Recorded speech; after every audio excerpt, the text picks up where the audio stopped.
Assalamualaikum warahmatullahi wabarakatuh. Bersama saya Puan Nuri Sliha bagi kursus DKB 20253 Manufacturing Processes and Technology. Masih di bawah topik Material Removal Process, subtopik 6.5 Abrasive Machining and Finishing Operation. Okay, so here is the introduction.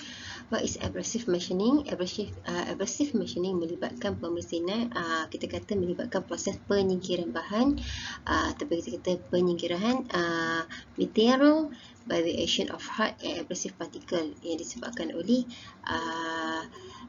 what we call it particle pelelas. Abrasive particle is called as a particle pelelas yang diikat dalam bentuk bonded wheel lah. Okay, diikat dalam bentuk bonded wheel. So sifat particle pelelas ni adalah sangat keras sehingga membolehkan this particle tadi menyingkirkan tiny form of the material, kita punya material daripada dia punya spaces. Okay, dia merupakan salah satu kaedah yang terbaik untuk kita melakukan proses finishing okay, and juga mendapatkan dimensional accuracy yang kita kata menghampiri ataupun untuk kita mencapai precision machining. Okay, abrasive ni sangat kecil, tidak berlogam, dia bukannya partikel logam, tetapi cukup keras, mempunyai kita kata edge ataupun sisi yang tajam, dan bentuknya adalah irregular shape. Okay, irregular shape. Okay, di mana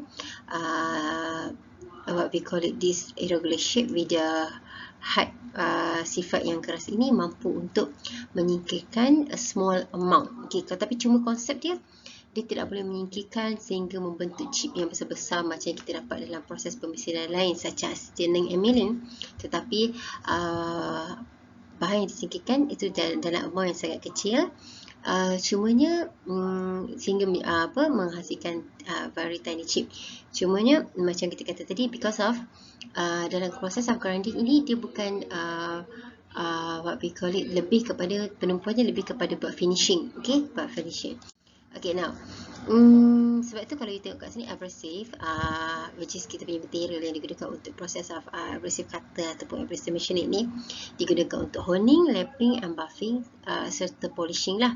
Okay, dan semua ni proses of the honing, lapping, buffing and polishing ni merupakan kita kata kategori proses yang melibatkan finishing operation lah. Okay, so over here dia kata they are hard. Okay, di sini maksud abrasive particle lah. Okay, and also used in the finishing operation ataupun finishing process, di mana shaping of hard non-metallic material such as ceramic and glasses, removing unwanted wet belt. Ini kegunaan dia lah. Okay, membentuk bagi proses of shaping, proses untuk menghasilkan bentuk bagi non-metallic material. Okay, kalau metallic material ni obviously logam lah. Kalau non-metallic material ni contohnya seperti bukan logam tapi keras, contohnya seperti ceramic for example, ceramic and glass over here. So maksudnya kita punya that particle pelelas tadi boleh digunakan untuk shaping untuk non-metallic material. Okay, untuk menyingkirkan unwanted wet belt. Wet belt ni maksudnya hasil daripada proses of welding. So dia ada sputter dan sebagainya, lebihan-lebihan welding tadi. Jadi kita dah singkirkan daripada welding punya bonding tadi. So kita boleh menggunakan kaedah of the grinding ni lah. Okay, cutting off untuk kita memotong lah length of bar, structure, shape, masonry dan juga concrete, and juga digunakan untuk cleaning surfaces seperti digunakan water jet. Okay, in the next subtopic of the material removal kita akan tengok tentang water jet. Tapi dalam water jet tu juga conventional water jet is menggunakan air sebenarnya, tetapi alternative of water jet kita ada abrasive particle dalam tu. Okay, menjadikan proses pemotongan itu lebih what we call it, lebih efektif. Okay, untuk certain area lah. Okay, so kita masihkan yang disebut sebagai, kalau biasa kita ada water jet machining, kita ada water jet abrasive machining. Contohnya lah untuk cleaning surfaces ni. Okay, jadi kalau kita tengok kat sini ada untuk shaping, untuk kita buang lebihan daripada welding, cutting off untuk kita memotong, dan juga untuk cleaning surface. Okay, so biasanya kita ada dua jenis, dua kategori lah. Kita kata dua kategori, alpha abrasive, which kita ada conventional, and also super abrasive.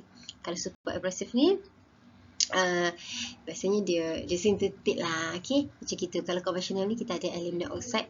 Okay, dari segi penulisan tu, dua tu kecil lah, dia subscribe. Okay, 2 and 3 tu subscribe. Al2, Al aluminium,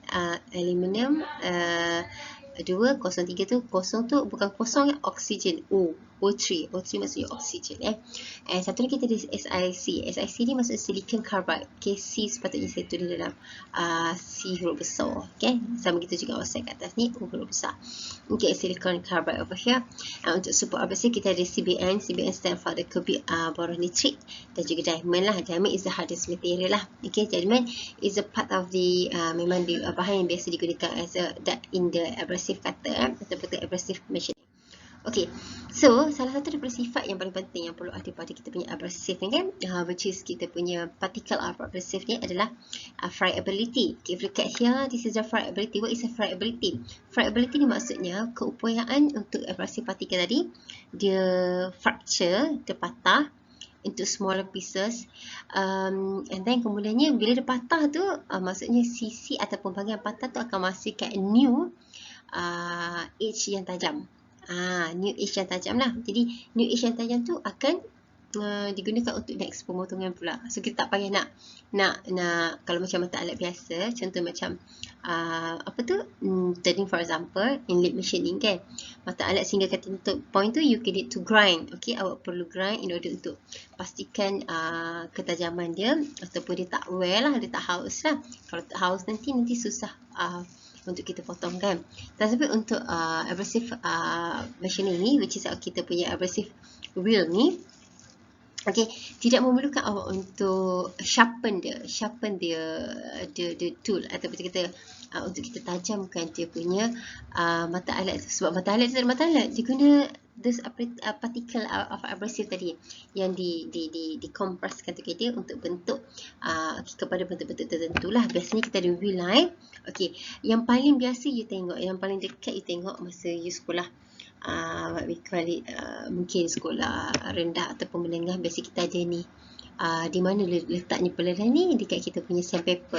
Itu adalah yang I think that one is the benda yang biasa sangatlah you jumpa. Juga for those yang kalau dekat household product tu, barang keperluan rumah tu, keperluan rumah ni, biasanya batu asar lah. Batu asar yang digunakan untuk asar pisau kan, tu semua adalah abrasive grade. Okay, abrasive grade. Jadi apa yang berlaku adalah, kalau you tengok batu asar, kalau you tengok mak-mak you kat dapur kan, batu asar dah makin lama makin nipis. Okay, saya tapi lama lah kita guna. Macam saya pun, saya ada satu batu asar for 16 years kot.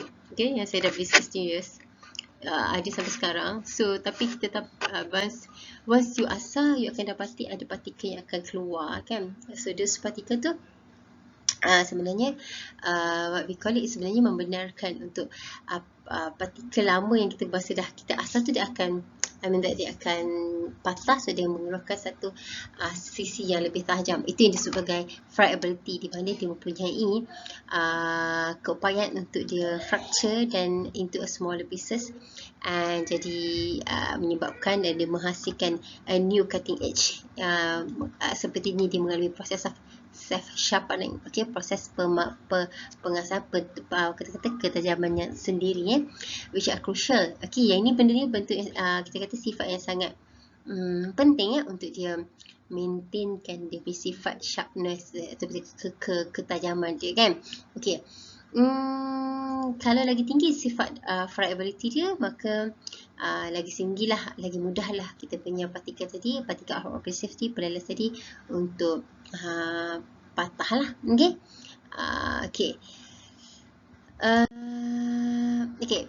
naturally, untuk pelelas ni kita ada jenis emery, corundum, quartz, net dan juga diamond lah. Okay, due to unknown, cuma disebabkan oleh because of the nature kan, jadi kita tak tahu apa benda impurity, benda asing yang ada dalam benda-benda ni.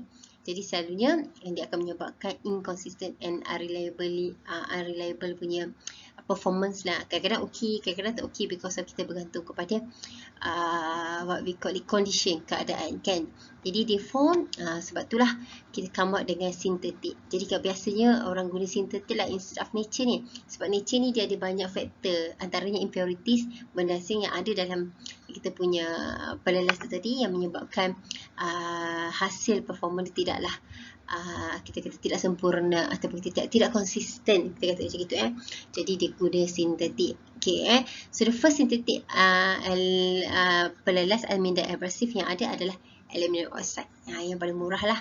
It was obtained in the 1893. Okay, di mana kita fuse bauxite and iron filling and coke. Itu cara dia buat dululah.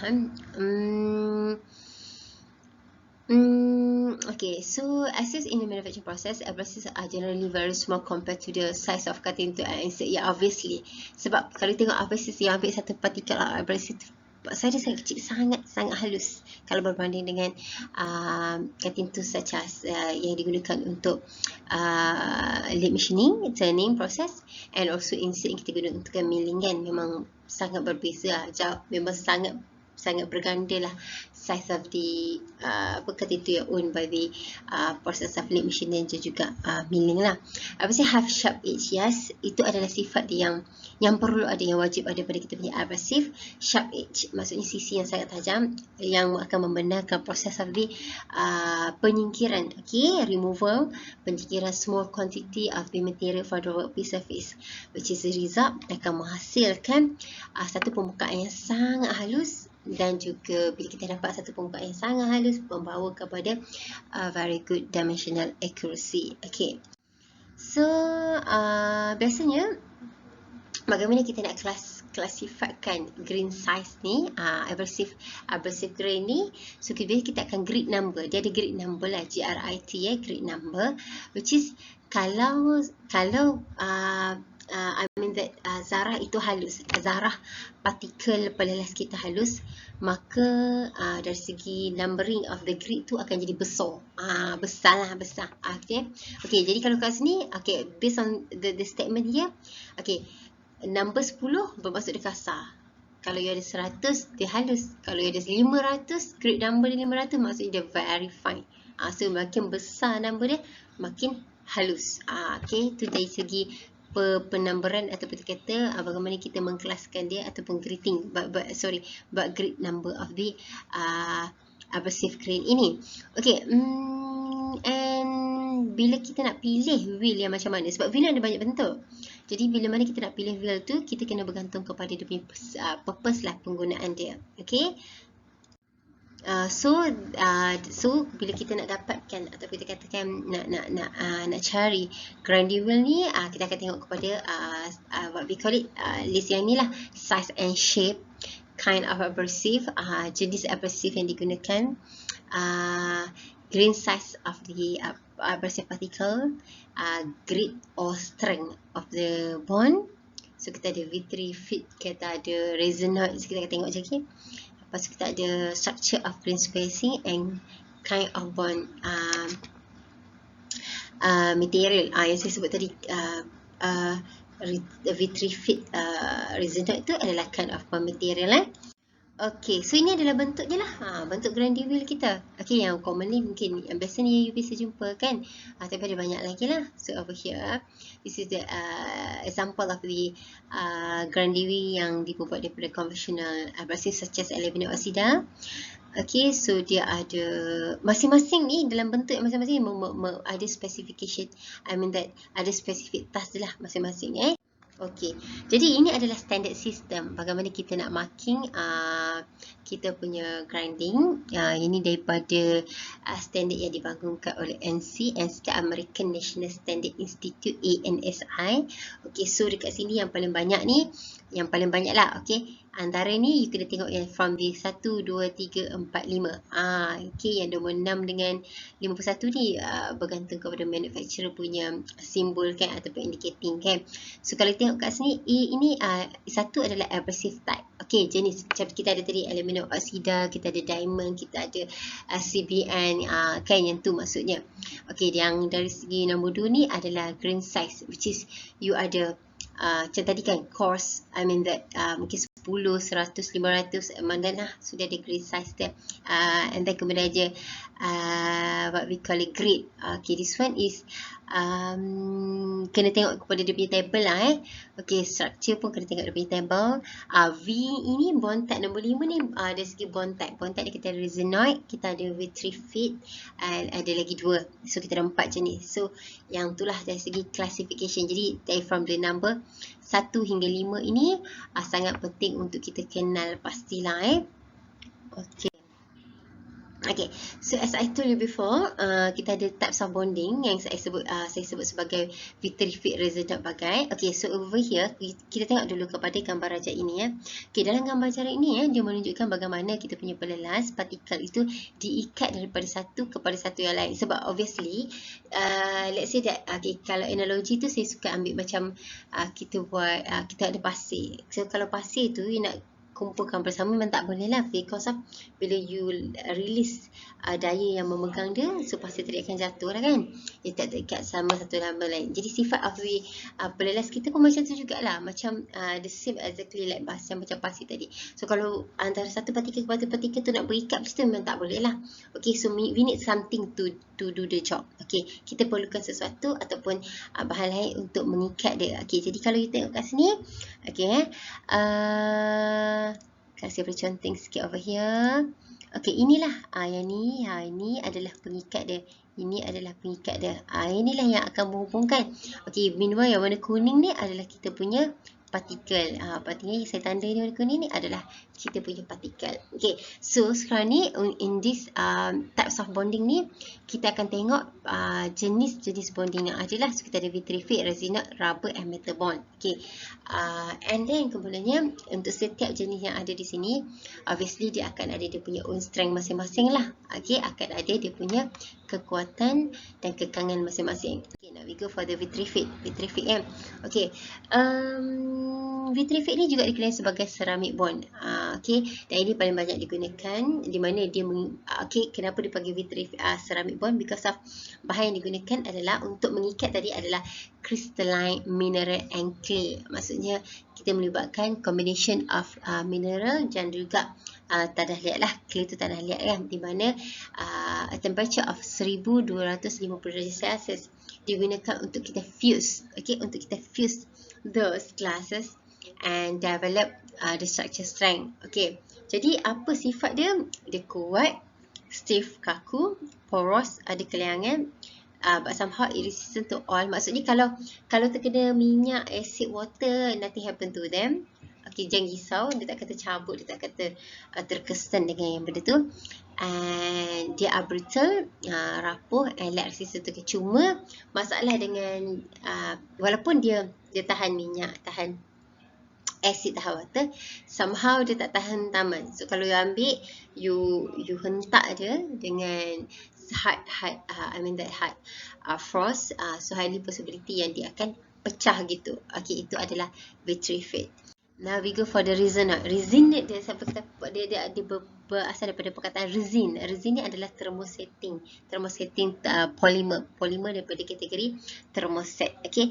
So basic manufacturing techniques consists of the mixing. Kita akan campurkan abrasive particle, which is like you ada abrasive particle jenis apa? Kan you kata tadi kita ada aluminium oxide, kita ada CBN, kita ada diamond, kita ada apa satu lagi saya terlupa. SiC silicon carbide. Okay, so daripada 4 tu tak kisahlah mana-mana. So apa yang kita buat adalah kita akan mix dengan liquid or powder phenolic resin. Okay, so resin ni ada dua bentuk lah, sama ada bentuk liquid, mostly dalam liquid lah, tapi kita ada juga powder dalam bentuk serbuk. Okay, and then kemudian kita dah campurkan both of them, abrasive dan juga our resin tadi, and then kita akan press Okay, press kita akan tekan, mempatkan, padatkan, press into the shape yang kita nak hasilkan lah. Tadi kita ada banyak shape kan, macam shape kita ada kan. Okay, ikut kepada jenis grande wheel yang kita nak hasilkan. And then bila dah tekan semua, dah dapat bentuk kita nak, kita akan buat curing lah. Curing ni adalah satu proses di mana kita akan dedahkan as per kepada certain temperature of certain level of temperature, which is kalau kat sini dia suggest kat kita 175 degree C. And then what we call it, dan kita percaya by that temperature dia akan menyebabkan resin itu keras dan memegang kita punya particle of the abrasive tadi dalam bentuk wheel tu tadilah. Because of the elastic modulus of the thermostatic resin is lower than the glasses resina over jadi resina kalau compare dengan first tadi kan, because first tadi dia guna seramik sifat ni lebih keras, jadi dia senang untuk patah rapuh, sebab tu dia tak tahan kepada hentaman. Bila hentaman dia boleh pecah, tapi dia tahan kepada asid, dia tahan kepada minyak, so tak ada masalah sangat. Tapi kalau resina pula, just because of dia from the polymer kan, so dia lebih flexible. I mean that because of dia punya modulus elastic modulus dia what we call it rendah berbanding dengan kita punya vertified for example, so dia lebih flexible berbanding dengan vertified wheel. Okay.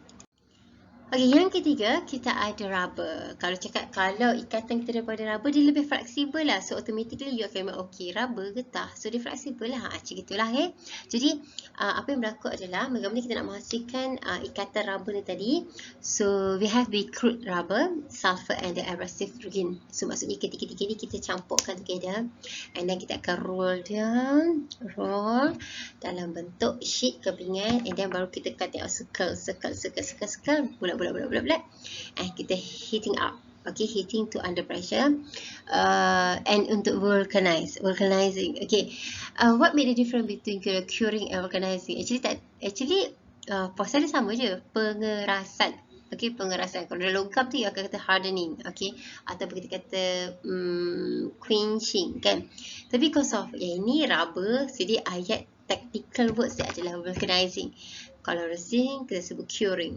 Kalau logam, kita sebut quenching or hardening. So actually proses tu sama je, nak keraskan dia.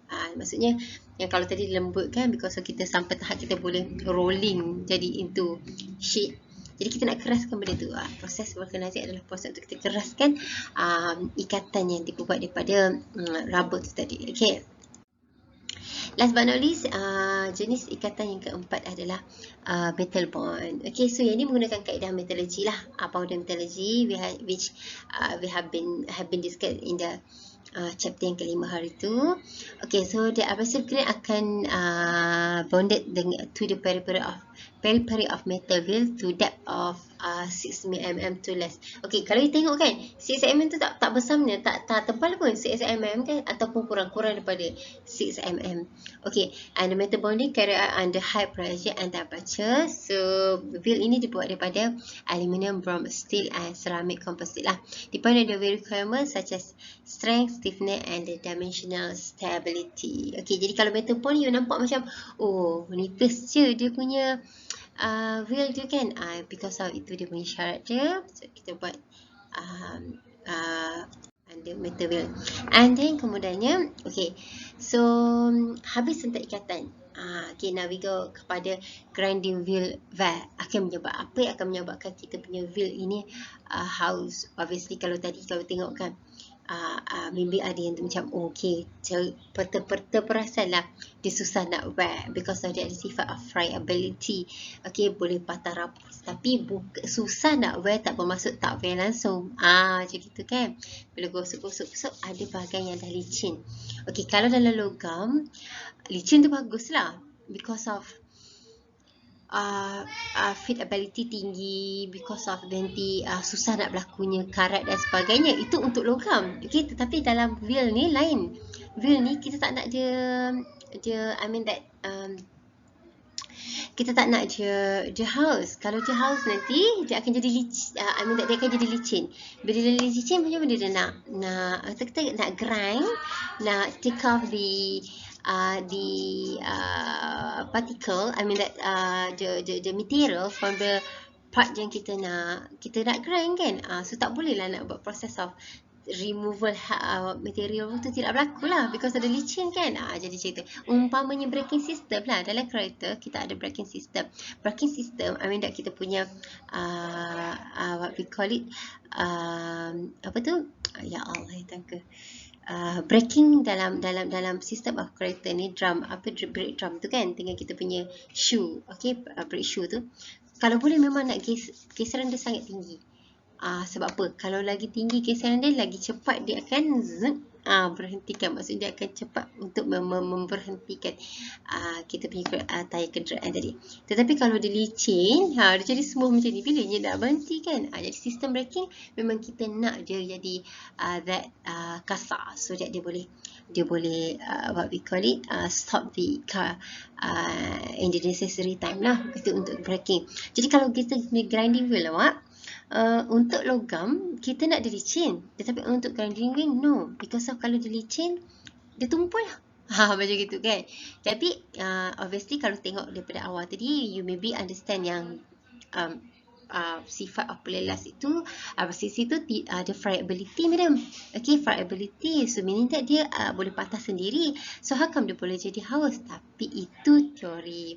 Okay, secara praktikalnya ada possibility, chances untuk dia I mean that wear itu ada. Okay, jadi what is the grinding wear? Jadi kita ada arterious grinding wear, kita ada green fracture, kita ada bone fracture. Jadi kalau benda-benda macam ni, kita tengok what can cause to the arterious, what can cause to the another wear lah.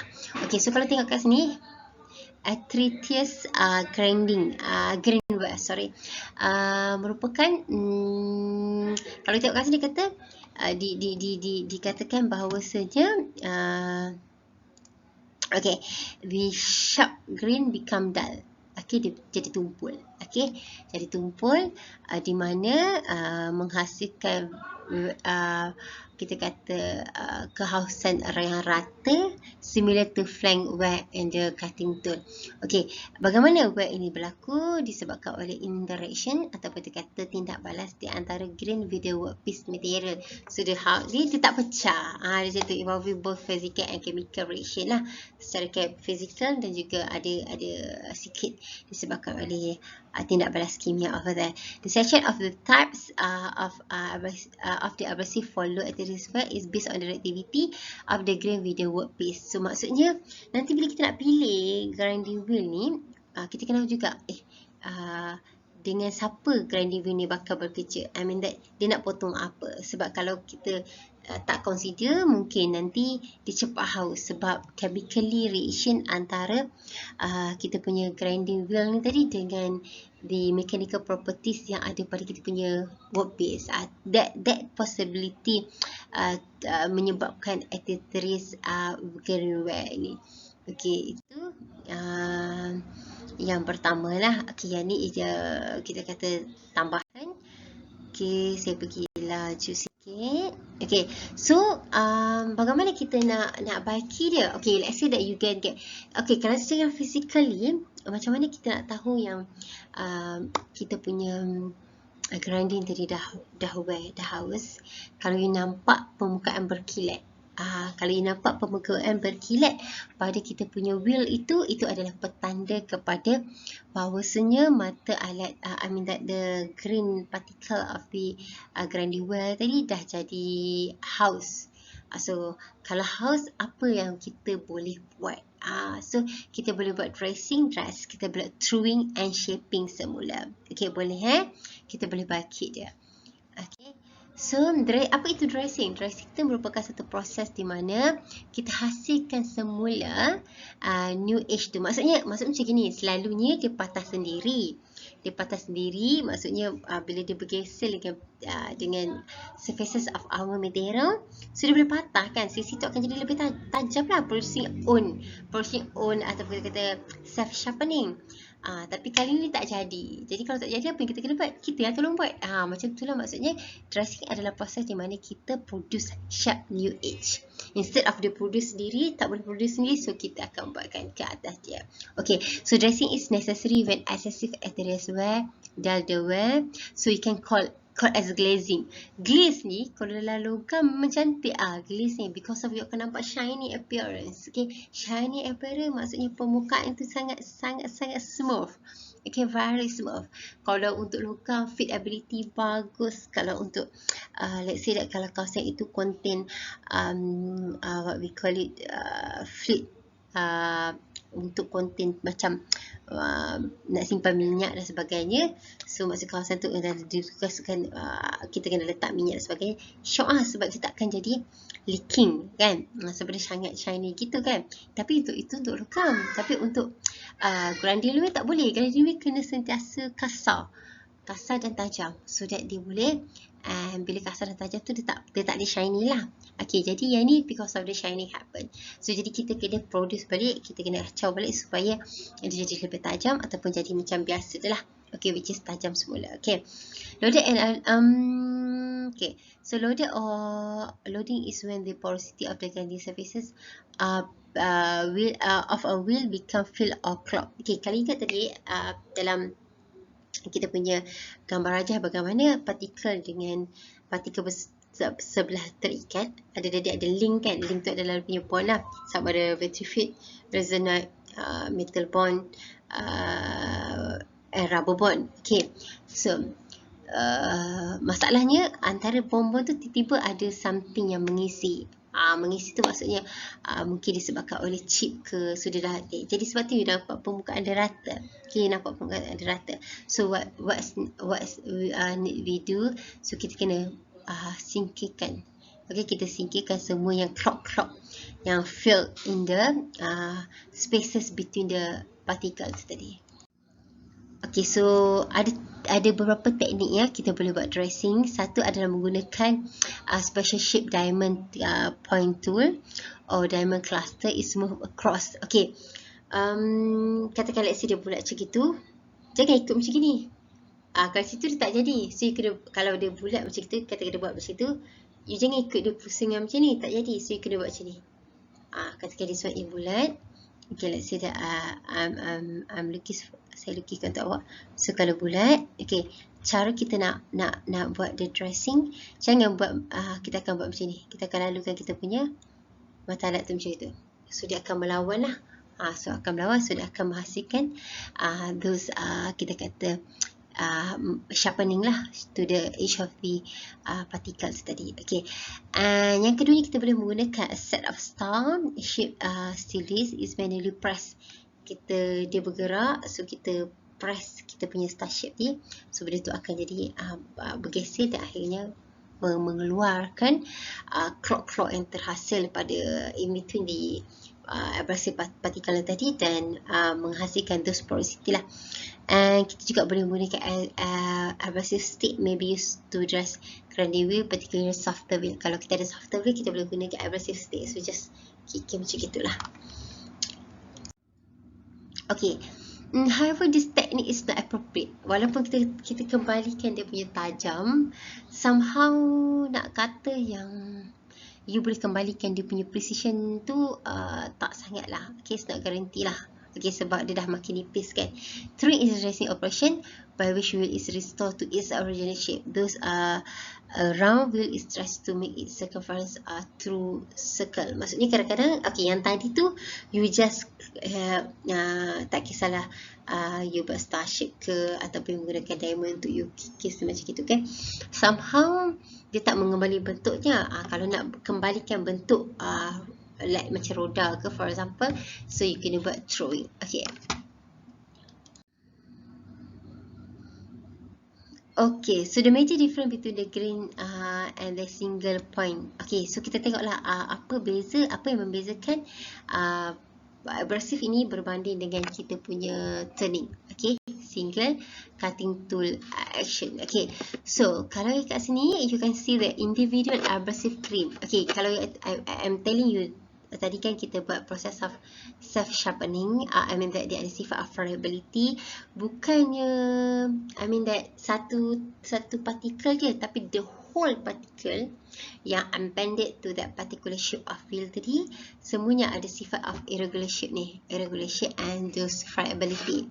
Okay, and then the average rate angle for the grain biasanya highly negative, which is such as negative 60 ataupun kurang daripada tu. And the real radial position of the grain vary, bercampur-campur. And cutting speed dia sangat tinggi, dah selalunya 30 meter per second. Okay, cutting speed dia. Laju. Saya nak potong sangat laju. Okay.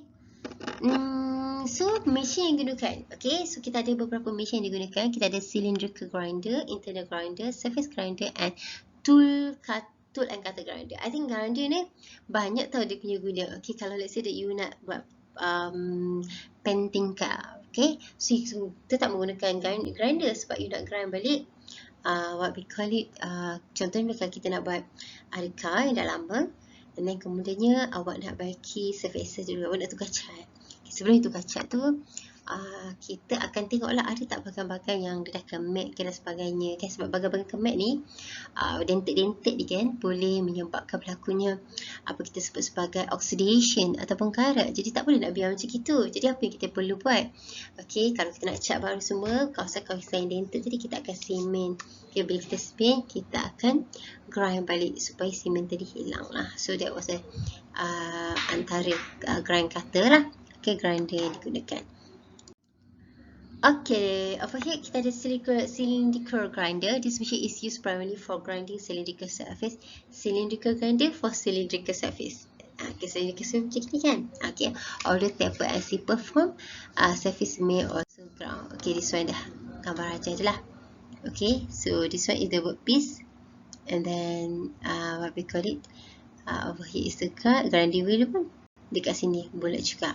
Okay, grinding feet dia untuk kat situ. Okay, kalau nak tengok yang gambar yang beri, you can see from the apa tu, internet ataupun YouTube kan.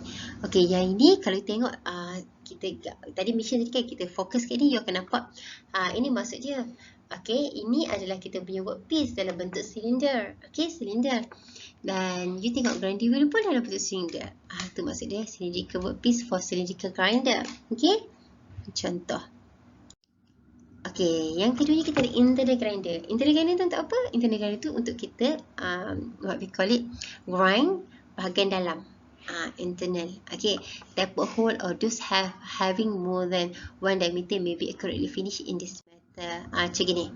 Okay, you can see that the grinder inside the hole. Okay, di dalam hole tersebut untuk do the grinding preparation. Okay, selain daripada itu kita ada surface grinding. Yang ni kalau dalam blok C belakang tu you akan jumpa lah surface grinding. Okay, because of kenapa dia panggil surface grinding? Sebab memang dia akan makan pada surface permukaan flat surface. Okay, sebab tu panggil surface grinding. Okay, kalau cylindrical tu kita ada part dalam bentuk cylindrical. Kalau surface ni maksud part kita flat surface macam itu. Tu tak pasal surface grinding biasanya have been developed. The blender type with a reciprocating table and having a rotating table. Okay, apa maksud reciprocating table and rotating table? Okay, kalau rotating table bermaksud table awak dalam membulat. I mean that dalam rotation macam gitu. Okay, rotation macam gitu. Kalau you talk about the reciprocating, you punya table P and M ataupun kiri dan kanan dia pergi macam ni. Dia pergi macam ini ataupun ke sana. Okay, ke depan, ke belakang, ke depan, ke belakang. Itu maksud dia. Kalau rotating, maksudnya dia akan membulat lah. Macam itu. Each machine has a possible variation of a horizontal or vertical position grinding wheel spindle lah. Ada yang spindle tu dalam keadaan yang mendekat. Ada yang spindle tu dalam keadaan yang mendatar. Okay. So, look at the gambar raja. Okay. Ini reciprocating. Di mana table tu bergerak forward and backward. Forward and backward. Okay. And you punya grinding, I mean that dia punya spindle ni dalam keadaan yang horizontal. Untuk ini pula table dia dalam keadaan rotation and you punya spindle dalam keadaan horizontal. Okay, yang ini spindle dalam keadaan vertical, both are vertical, tetapi you punya table, our table kat sini you nampak apa kata dia, kita kata dalam keadaan yang reciprocating P and M macam gitu. Manual yang ni table dalam keadaan vertical. Okay, dalam putaran macam gitu ya. Ini adalah machine. Okay, so selain daripada tu, ni adalah contoh machine besar lah. Okay. Kalau yang reciprocator ni macam gini macam gini. So what is used for? Okay, grinding gear face, thrust washer, cylindrical head surface and ada flat. Yang penting flat surface. Dia juga dekat untuk flat surface. Seterusnya kita ada tool and cutter grinder. In grinding tool by hand, a bench or pedestal types of the grinding is used. Okay, so the tool is hand held and move across the face of the wheel continually to avoid excessive grinding in the spot. So kat mana you guna ni? Dalam you nak asah you punya mata alat untuk you punya proses for turning. So you nak asahkan mata alat tu, you letaklah dekat pedestal grinder tadi. Itu maksudnya. Okay, itulah tool and cutter grinder. The types of grinding is used to a large extent for a single point tool. Quality result depend on the skill of the operator. Yang ni macam mana you nak dapatkan hasil dia ada betul-betul bergantung kepada operator yang handle lah. Kalau salah maka tak cantik lah cara dia. Sebab you kena dalam kita nak mengasah mata alat pemotongan ini, we need to understand about the knowledge bagaimana what kind of the mata alat yang kita asihkan, bentuk macam mana, apa dia punya sudut dan sebagainya. Okay, macam itulah. For sharpening miscellaneous cutter, universal type grinder is used. It is equipped with a universal head, wide head stock and tail stock attachment for holding and holding tool and cutter. Okay, so untuk finishing, jenis-jenis finishing yang lain selain daripada grinding tadi, coated abrasive, kita ada wire brushing, honing, lapping, polishing, chemical mechanical polishing and electro polishing. This one is the continue of the finishing operation lain lah selain daripada grinding. Okay, so kalau coated abrasive ni, example of coated abrasive ada sandpaper. Kalau you tengok, dia guna pelelas juga. At the first point yang pertama dia guna pelelas. Cuma bukan dalam bentuk wheel. Dia dalam bentuk coated abrasive which dia letak kat sandpaper lah. And embroidery cloth with the grain that are more pointed and then use in the grinder wheel. Coated abrasive are made either from the aluminum oxide. Kita ada silicon carbide and zirconia alumina. Okay, coated abrasive are available as sheet dalam bentuk kepingan, dalam bentuk belting and dalam bentuk disc. Okay. Used extensively to finish flat or curved surface or the metallic or non-metallic part. Sama ada you nak buat on logam ataupun nak bukan logam, tak ada masalah, boleh dua-dua boleh.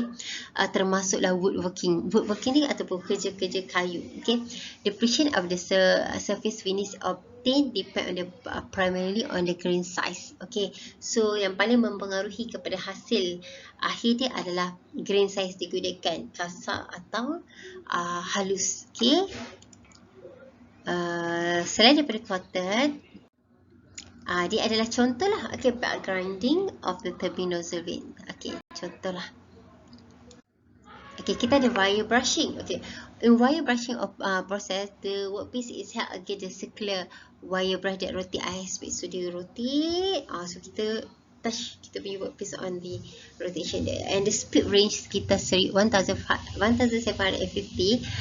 RPM for a large wheel, manakala 3500 kita kata double RPM for the small wheel. Kalau wheel tu kecil, lagi laju rotation dia, lagi besar, double daripada rotation of the size wheel yang besar. Okay, the tip of the wire produce dekat hujung kita punya wire tu, dia akan produce the longitude scratches on the workpiece surface. This process is used to produce a fine surface texture. Mungkin ada yang tanya, kalau dah ada hujung tu tajam kan, for sure dah ada scratches kan. Memang tujuannya nak hasilkan those texture. Jadi kita kena ada hujung yang tajam tu lah untuk memastikan scratches pada permukaan yang kita nak machine. Okay, some effort are taking place to develop wire brushing as a light material removal process. Okay, instead sekadar melepaskan ataupun kita sekadar menghasilkan kita kata pattern, why do proses ni boleh menyingkirkan bahan sekali. Okay, mungkin why not kan. Okay, selain daripada kita ada honing, Okay, honing is the operation used primarily to give holes a fine surface.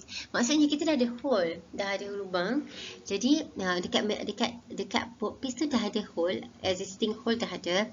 So sekarang ni kita nak baki hole tersebut. Okay, kadang-kadang apa tujuan kita baki hole? Because of kita nak dia punya fit ability, keupayaan untuk dia fit betul-betul duduk melekat tu tinggi kan. Jadi kita gunalah kaedah honing ni. Honing consists of a tool, a set of aluminum oxide or silicon carbide bonded abrasive called stone. Okay, they are mounted on a mandrel that rotate in the hole. Maksudnya dia akan rasuk dekat hole, tidak akan rotate. Applying radial force with reciprocating axial motion. Okay, dia rotate at the same time dia macam gini kan. Jadi akan masukkan cross hashtag pattern. The stone can be adjusted radially for different hole size. Okay, honing is also done on the external cylindrical or flat surface and to remove sharp edges of the cutting tool ataupun insert. Okay.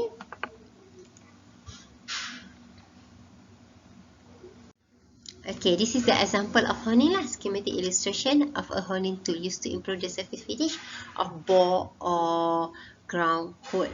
Okay, stone. Dia guna stone. Spindle ni untuk dia pegang so dia boleh rotate. Okay. Ini adalah schematic illustration of the super finishing process for a cylindrical part, cylindrical macro honing, and centerless. Ini tengah-tengah, ini cylindrical macro honing. In another honing process called super finishing, the pressure applied is very light and the motion of the stone has a short stroke. Short stroke maksud pendek. Kalau long stroke dia pergi stroke. Kalau atas tu banyak, kalau pendek dia pendek je. Macam itulah. The process is controlled so that the grain do not travel along the same path of the surface of the workpiece being honed. Okay, yang keempat kita ada lapping. Okay, lapping, what is lapping? Lapping merupakan satu proses finishing on flat or cylindrical surface. Sama ada permukaan itu flat, rata ataupun silinder macam itu. The lap usually made of the cast iron, copper, leather and cloth. Okay, the abrasive particle abundant in the lab. Or they may be carried through slurry. Kalau you tanya slurry itu apa? Slurry ada combination of water ataupun liquid plus the abrasive pelelas ataupun the abrasive powder ni lah. Okay, so abrasive particle lah. Depending on the hardness of the workpiece, lapping range pressure dia sekitar 7 kilopascal hingga 140 kilopascal, and dia punya tolerance may be achieved to plus minus 0.0004 mm. Tu dari segi dia punya achievable tolerance dia. And you can use the grid size of the grain size sekitar sehingga 900. Kalau 900 maksudnya dia dah jadi very fine, super fine kita kata. Surface can be smooth as RA dia sekitar 0.025, okay, hingga 0.1 micron meter dari segi dia punya what we call it, roughness average. Okay.